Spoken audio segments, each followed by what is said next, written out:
Question number 7। एक दीवार के सहारे खड़ी एक सीढ़ी का उन्नयन कोण दीवार से 9.5 मीटर की दूरी पर जमीन पर स्थित एक बिंदु से 60 इंच है। सीढ़ी की लंबाई ज्ञात कीजिए। वैसे ही क्वेश्चन है जैसे पहले। दीवार के सहारे एक सीढ़ी खड़ी है। ये दीवार हो गई।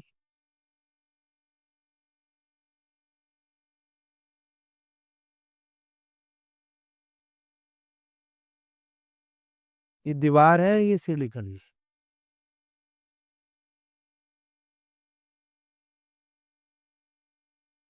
अब ये हो गई सीढ़ी।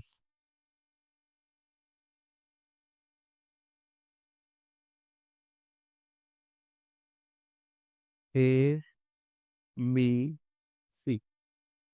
ए बी तो दीवार है और ए सी जो है वो सीढ़ी है। ये कह रहा एक दीवार के सहारे खड़ी एक सीढ़ी का हुनयन कोण दीवार से 9.5 मीटर की दूरी पर दीवार से 9.5 मीटर की दूरी पर स्थित एक बिंदु से 60 इंच है। हुनयन कोण एंगल ऑफ एलिवेशन और इसका दीवार से डिस्टेंस कितना देगा 9.5। अब सीढ़ी की लंबाई निकालनी है।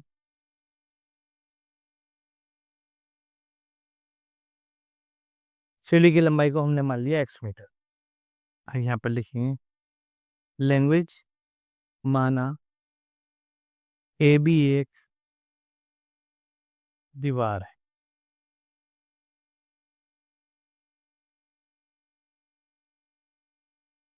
तथा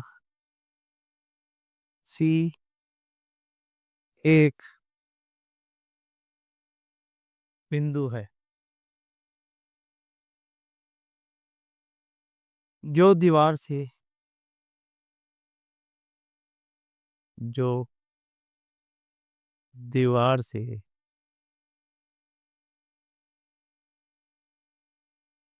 9.5 मीटर की दूरी पर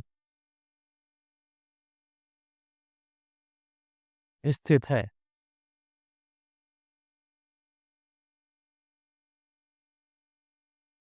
माना एसी एक सीढ़ी है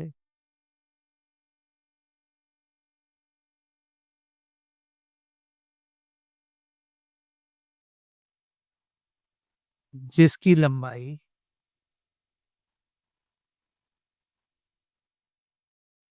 x मीटर है।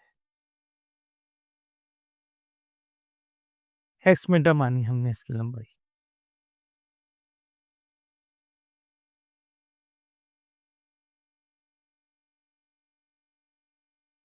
क्या अब हमें ये डिस्टेंस तो पता है BC। सीढ़ी की लंबाई निकालनी है यानी कि AC निकालना। आधार बटे का base upon hypotenuse and triangle ABC angle B is equal to 90 degree. त्रिभुज ABC में कोण B बराबर 90।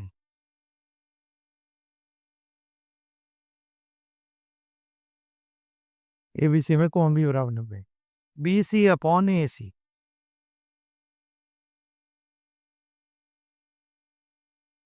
BC अपॉन AC आधार बटे कहाँ बेस अपॉन हाइपोटेनस कौन से नंबर पे है दूसरे और दूसरे नंबर पे क्या बन गया कॉस। कॉस कितने डिग्री है 60। BC की वैल्यू कितनी है 9.5। AC की वैल्यू कितनी है x और cos 60 कितना है 1/2। अब क्रॉस मल्टीप्लाई बिल्कुल आसान। इधर की इधर x पहले x की 1 से x 9.5 की 2 से हो गए 90 मीटर।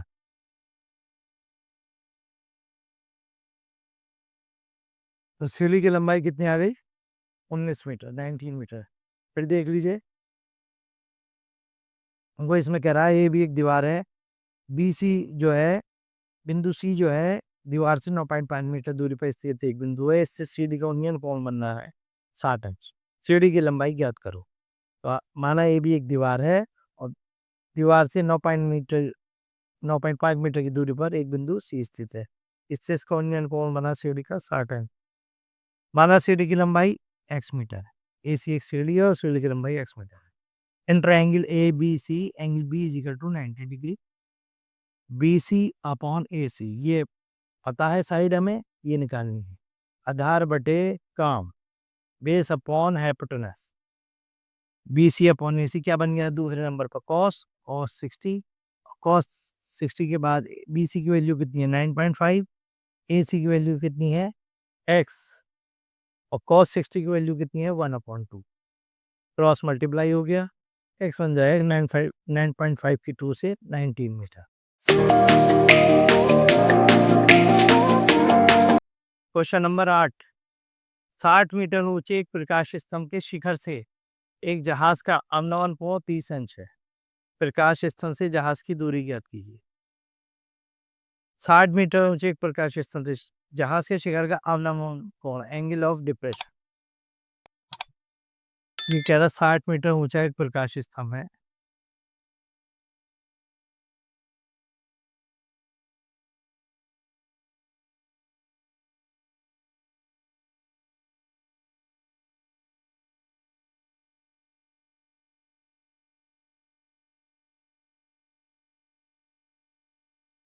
साठ मीटर ऊंचे एक प्रकाश स्तंभ से एक जहाज का अवनमन कोण 30 अंश है। ये कोई जहाज है।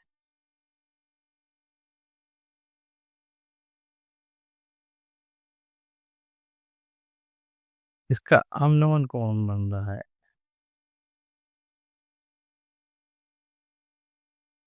कितने अंश 30 अंश।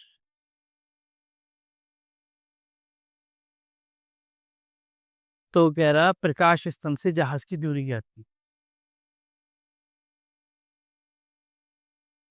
ये निकालने डिस्टेंस जो है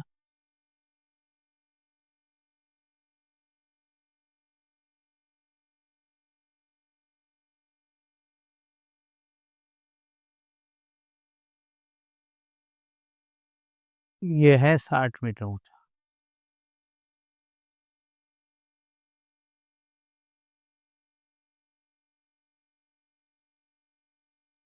साठ मीटर ऊंचा ये है प्रकाश स्तंभ।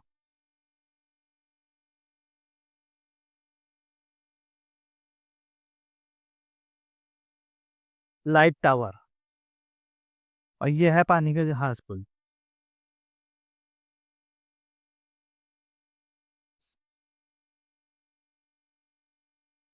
इस प्रकाश स्तंभ से जहाज का अवनमन कोण बना 30 डिग्री। तो ये एकांतर कोण होने की वजह से ये दोनों कोण बराबर होंगे, ये एंगल इक्वल है। अब लैंग्वेज तो वो कह रहा प्रकाश स्तंभ से जहाज की दूरी, प्रकाश स्तंभ से जहाज की दूरी ये निकाल, ये हमने मान ली x मीटर। लैंग्वेज लिखेंगे, माना ए बी एक प्रकाश स्तंभ है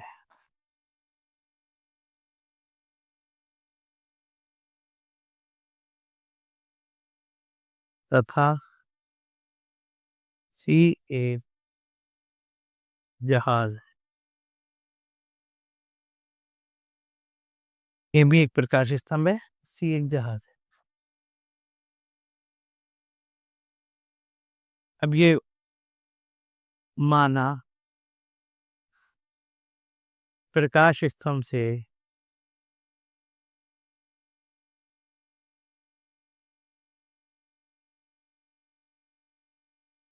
जहाज की दूरी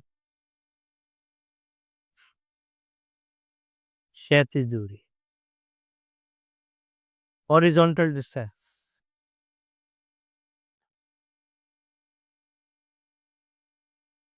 x मीटर है।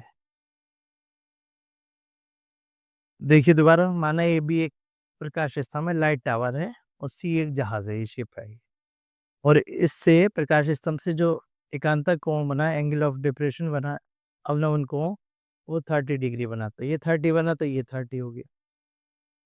अब इससे इसका डिस्टेंस मालूम पड़ रहा, तो हमने इससे प्रकाश स्तंभ से लाइट टावर से जहाज का डिस्टेंस मान लिया x मीटर।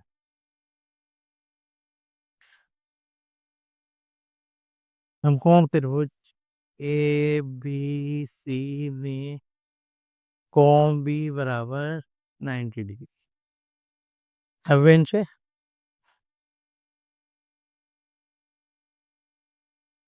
अब हमारे पास क्या क्या है, ए बी है और बी सी निकालना है। A B upon B C लंब बटे आधार। लंब बटे आधार कौन से नंबर पे आ गया, तीसरा। लंब बटे आधार परपेंडिकुलर अपॉन बेस 10 हो गया। 10 कितने डिग्री, 30। ये 30 डिग्री था, 30 डिग्री आ गया। ए बी की वैल्यू 60, बी सी की वैल्यू निकालनी है। 10 30 कितना हो गया, 1/√3, और इसको क्रॉस मल्टीप्लाई कर दिया। एक्स को पहले एक्स बन जाए एक्स, 60 की √3 से 60√3 मीटर।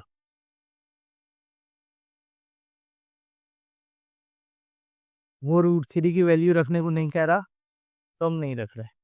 60√3 मीटर आ गई किसका, प्रकाश स्तंभ से जहाज के बीच की क्षैतिज दूरी। ठीक है, फिर देख लिए ए भी एक प्रकाश स्तंभ है, सी एक जहाज है, ये लाइट टावर है, ये शिप है।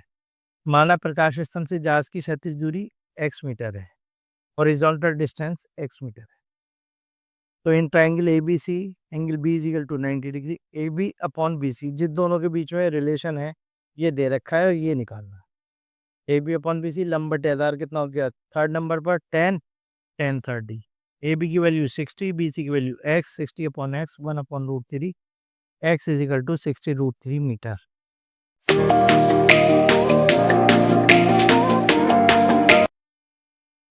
नाइन्थ क्वेश्चन है, एक दर्शक जो किसी वृक्ष से 15 मीटर की दूरी पर है, वृक्ष की चोटी का उन्नयन कोण 60 डिग्री नापता है।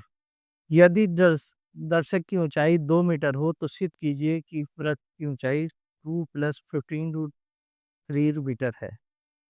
एक आदमी जो है वो किसी पेड़ से 15 मीटर की दूरी पर खड़ा हुआ है और उसने पेड़ की चोटी को जो देखा, तो उसका उन्नयन कोण एंगल ऑफ एलिवेशन कितना बना, 60 डिग्री। और आदमी की ऊंचाई अलग से दे दी इसने।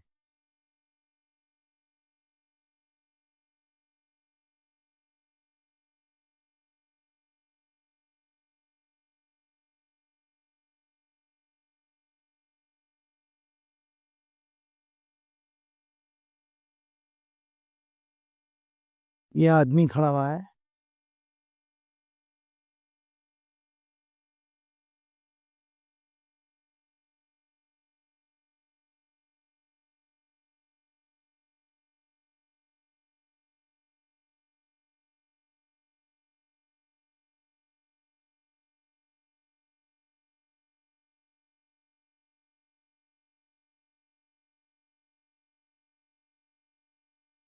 ये ए भी एक पेड़ है।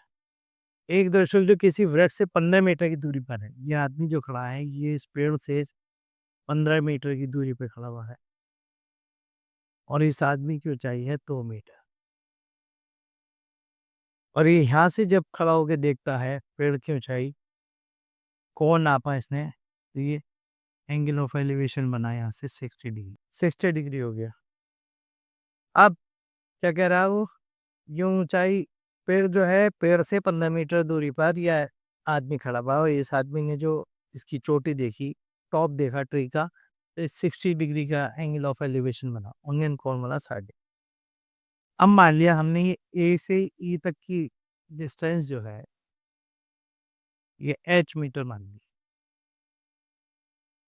और जब ये 15 है तो ये भी 15 मीटर है, ऊपर से भी इतनी डिस्टेंस है इनके बीच का, इतनी दूरी है। लैंग्वेज लिखेंगे, माना ए बी एक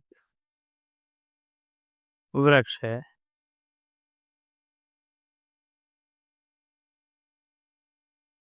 तथा सी डी एक दर्शक है जो वृक्ष से 15 मीटर की दूरी पर खड़ा है।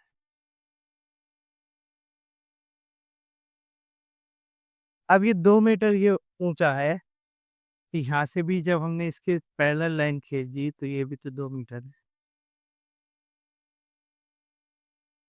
अभी हम इस दूरी को मानेंगे ए, माना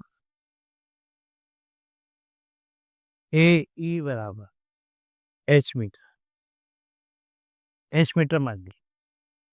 इससे हमें ये राइट एंगल ट्राइंगल मिल गया।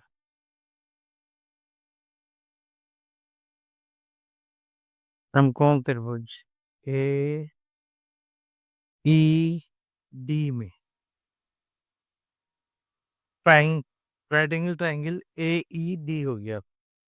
Angle E is equal to 90 degree. A E upon E D, A E upon E D क्या हो गया ये? लंब बटे आधार, परपेंडिकुलर अपॉन बेस, यानी कि थर्ड नंबर पर क्या बन गया? 10। 10 कितना बना? 60। ए ई कितना है? एच। ई डी कितना है? 15। और 10 60 की वैल्यू कितनी आ गई? √3 बटे में 1 कर लिया, क्रॉस मल्टीप्लाई कर दिया। एच की 1 से एच, किसी की भी 1 से मल्टीप्लाई वही आ जाएगी। 15 की √3 से 15 √3 मीटर। अब ये कौन सा डिस्टेंस आया? ए से ई तक का। पूरा वृक्ष नहीं आया है, पूरा वृक्ष है ए से बी तक। तो वृक्ष की लंबाई के लिए क्या करेंगे हम? पेड़ की लंबाई के लिए लैंग्वेज में जो है वही लिख रहे हैं, वृक्ष की लंबाई। वृक्ष की लंबाई क्या है? ए बी है। ए बी की तो तेल माना था हम। अब ये दो हिस्सों में टूटा हुआ है, ए ई और ई D. A E plus E B. ए ई कितना आया? 15 √3। 15 √3। ई बी कितना है? ई बी है 2। इसे ऐसे लिख दो चाहे इधर से लिख दो, 2 प्लस 15 √3। आगे पीछे लिखने में कुछ नहीं, मीटर। यही उसने प्रूव करवाया था। उसने कहा था दिखाइए कि वृक्ष की लंबाई 2 प्लस 15 √3 मीटर है। फिर देखिए ये कह रहा है ए भी एक पेड़ है और इससे 15 मीटर दूरी पर एक आदमी खड़ा हुआ है जो ऊपर को देखता है और उस एंगल ऑफ एलिवेशन उन्नयन कोण बनाता है वो 60 से। लेकिन यहाँ पर इसने आदमी की हाइट भी दी है 2 मीटर इस क्वेश्चन में। तो यहाँ से हमने पैरेलल लाइन खींची ए पॉइंट, तो ये 2 मीटर है तो ये 2 हो गया, और ये 15 मीटर है तो ये भी 15। एंगल ए ई डी में ए अपॉन ई डी कितना हो गया? 1060। 10 बन गया। थर्ड नंबर पर आकर ए की वैल्यू एच, ई डी की वैल्यू 15, एच अपॉन 15, 1060 की वैल्यू √3 अपॉन 1 कर लिया, क्रॉस मल्टीप्लाई हो गया। कितना हो गया ये? एच बन जाए एच, और 15 की √3 से 15 √3 मीटर। अब हमें चाहिए उस पूरे पेड़ की लंबाई। तो ए बी है, यह है ए बी दो हिस्सों में टूटा हुआ है, ए ई प्लस ई बी। ए ई कितना है? 15 √3 प्लस 2। 2 को पहले लिख लो, ये भी वही आंसर है, ये भी वही आंसर है। 2 प्लस 15 √3 मीटर टोटल वृक्ष की लंबाई।